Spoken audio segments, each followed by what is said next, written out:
I'm sorry, but I had to write this painful and unjust fable. Thank you to my muse, editor, and dear Ion Jakob for his poem Canned Relations, which originated the twisted subtitle of this controversial satirical fable and made us realize that we are relieved it is not them. In today's paper, there are tales of war and waste. But you go straight to the TV. Part of the lyrics to the song Don't Dream It's Over by Crowded House.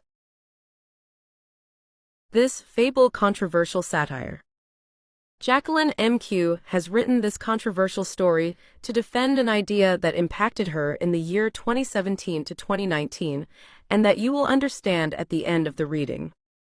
Before embarking, you can follow her on social media to expose your emotions when you finish reading. And most importantly, express your ideas through a book like the one you're about to read. Visit their website for more information about their writing skills that you can book as a ghostwriter. www.jacquelinemq.com. Part 1. The Castle. There are no innocent bourgeois, gentlemen.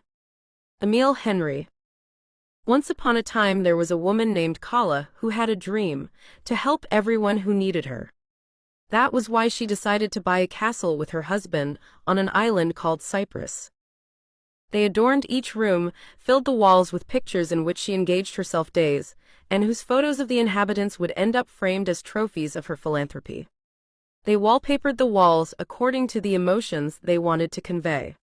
They filled the shelves with books of poetry, novels, essays, and theses to offer culture to the neediest. They created a garden so that life could pass also outdoors, planted fruit trees, cherry tomatoes, and arugula in the garden, and celebrated that place as a refuge for the most unfortunate souls. However, her husband died before that dream began.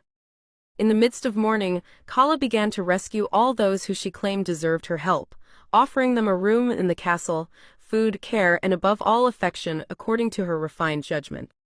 The inhabitants were on the rise, and Kala's love for them grew disproportionately to the point that he began to realize that many of them were sick or defective. The rules were very simple: eat what I give you and be free knowing that you depend on me.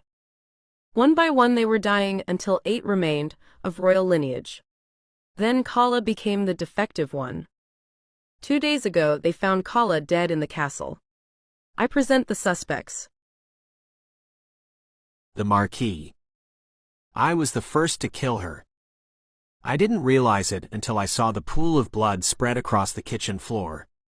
I decided to try it. The taste of iron offered me the opportunity to discover that his death had begun with me. It all started a few days ago on a beautiful morning in which everything aimed to be repeated like the day before and the thousands of days I had been living. As a lover of routine, there was nothing more wonderful than monotony.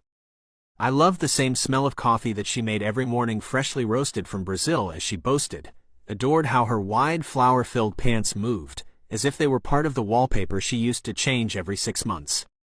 And of course its smell of paint, something that made me shudder with pleasure whenever I was by its side. The name given to the protagonist of my happy days, while she was still alive, was Kala. We met at a fair. I was wearing a red bow tie. She smiled at me from a distance while eating vegan ice cream, between licks decided that we would never separate. So I became the first of her lovers. Her husband didn't count for me. He spent the day hiding in his office trying to invent perfection, leaving Kala and I alone for our caresses. Every morning we would go, at the time her husband was still alive, for coffee with chocolate and vegan brownies. We sat down and talked about life in general. She always made me feel like a philosopher. Although sometimes she didn't understand me, she always smiled at me for telling her some of my theories. She also had the privilege of sleeping with her almost every night, especially when her husband spent the night at the office. After a few years, a princess came into our lives, with whom I began to share my bed. But returning to Kala's death, I must set aside my feelings and explain how it was the beginning of his tragic death.